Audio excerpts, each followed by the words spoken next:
Hello and a very warm welcome back to the jungle. It certainly feels like one. We've had a bit of thunder earlier this morning and it's August. And the thing about August is that this is when the harvesting really actually picks up. But because of all of the exciting harvesting, gaps are beginning to emerge in and around the garden. So in this video, I just want to give you some ideas on what you can do to fill in those gaps to really make sure that you're making the most of the space that you have available. And just before we get started, I want to give a quick shout out to a video that I saw about a couple of weeks ago by a photographer called David Trude. And his channel is called The Weedy Garden, and he made a video about how he makes bacteria to feed his vegetable garden. And it was just a wonderful video. So if you haven't seen it yet, here's around the first minute so you can really enjoy it and go over after you've watched this video and definitely subscribe, because he's got some more awesome videos coming up soon. And if you've already seen it, then you can skip ahead using this timestamp.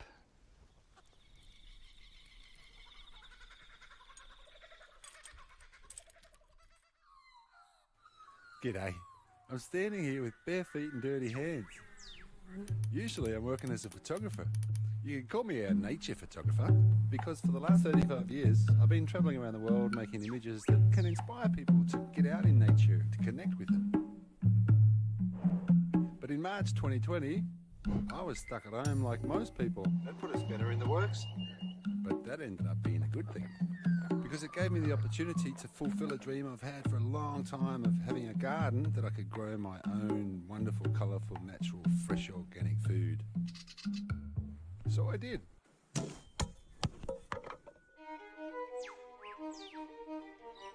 The good thing is that the photographer part of me, GoPro start recording?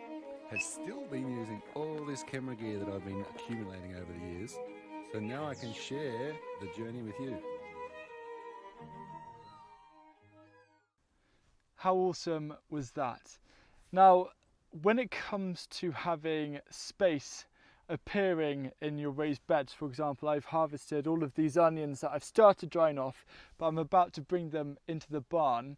You want to have a default setting with what to do with all of this blank area. And that default setting is to mulch it with compost.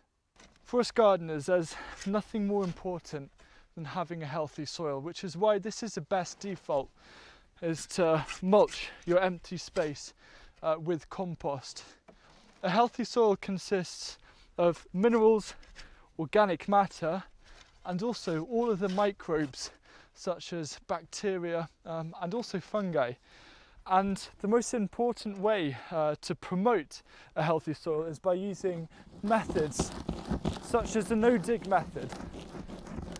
And with the no-dig method, you want to apply light layers of mulch, of compost, of around 2 to 3 centimetres, so just under an inch or around an inch, whenever possible on your raised beds.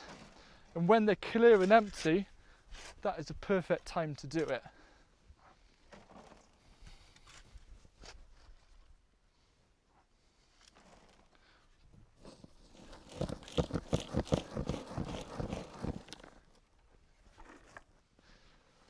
Compost can be used as a protective layer for the soil, and something that you don't find in nature is bare soil.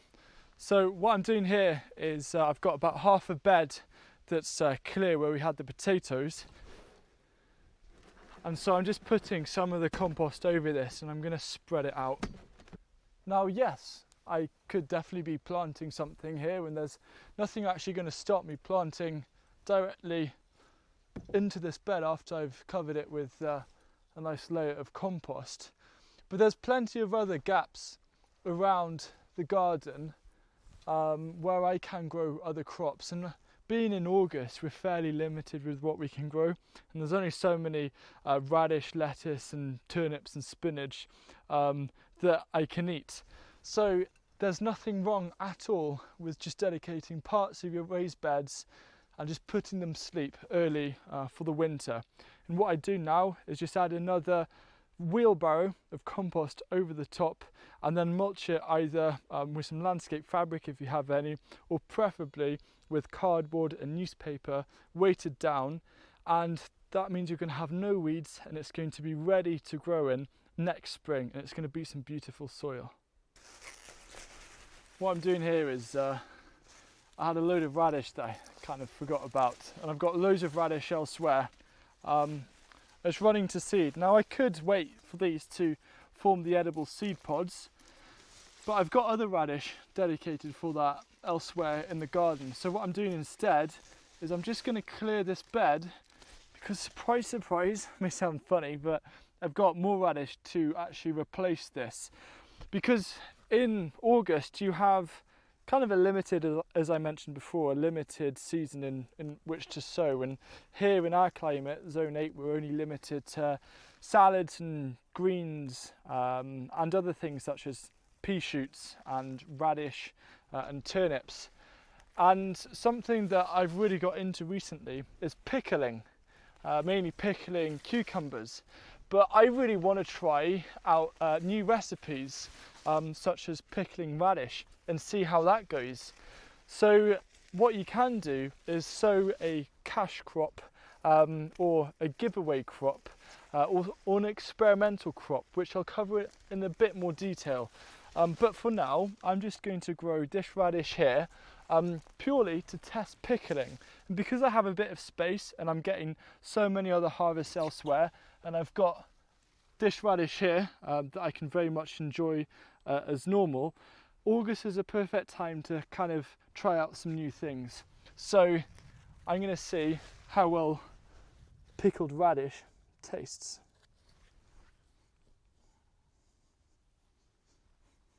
I've just glossed over what you can sow in August, but Liz Lorab has done a really useful video showing you a comprehensive list of what you can sow this month. And if you want to check it out, then the link is here.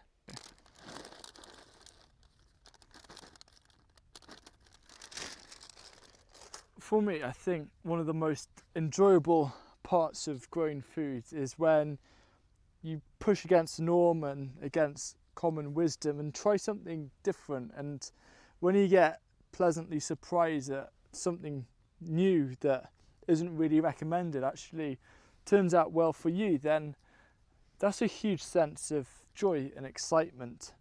And something that I'm constantly trying to do in this garden is push against the norm and to test out different methods, which is why I don't do things like crop rotation anymore, and why I like to grow things at perhaps the wrong time of year just to see what happens.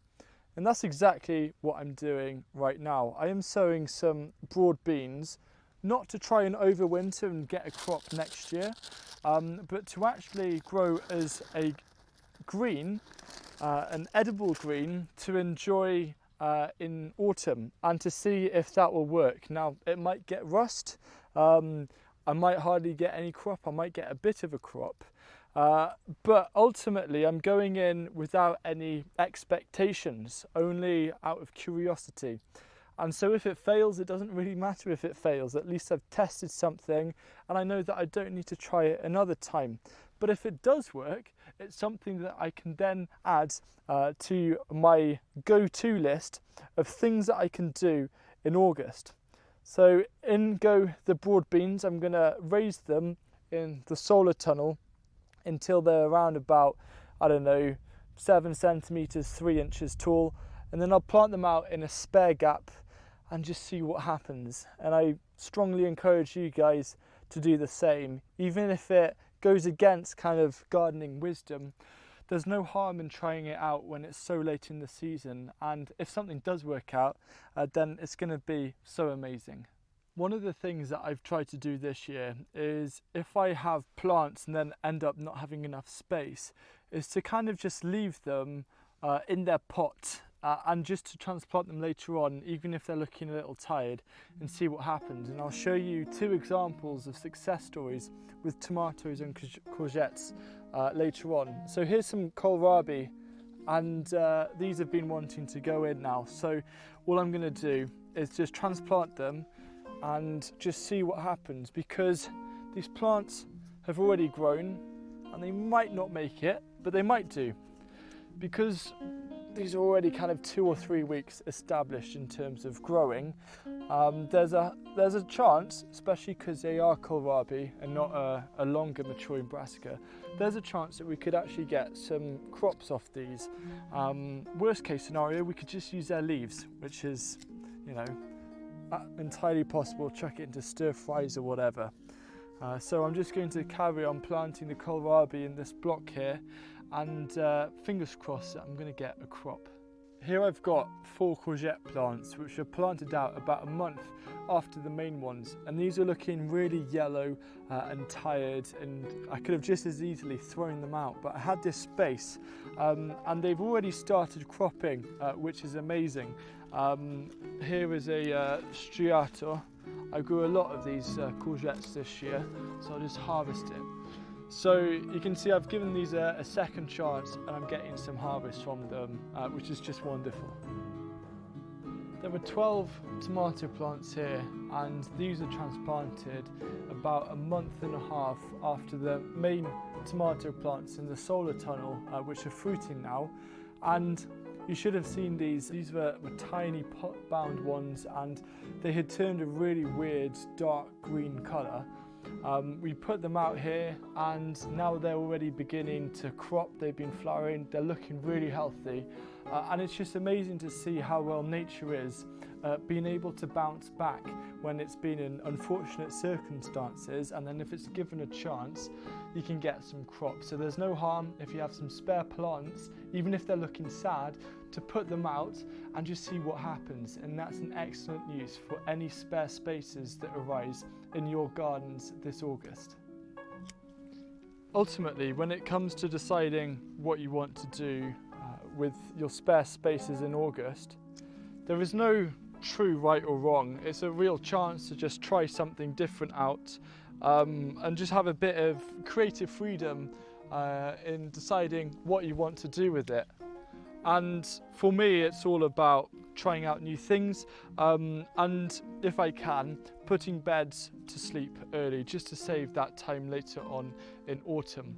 So I'm just harvesting some sweet peas because these are in full abundance and flowering at the moment. And if you want some more content, don't forget to check out my Patreon, 2 extra videos every single week. It's just a bit more behind the scenes about what happens in the garden here, and a bit more on the philosophical side. And I look forward to seeing you again soon next week.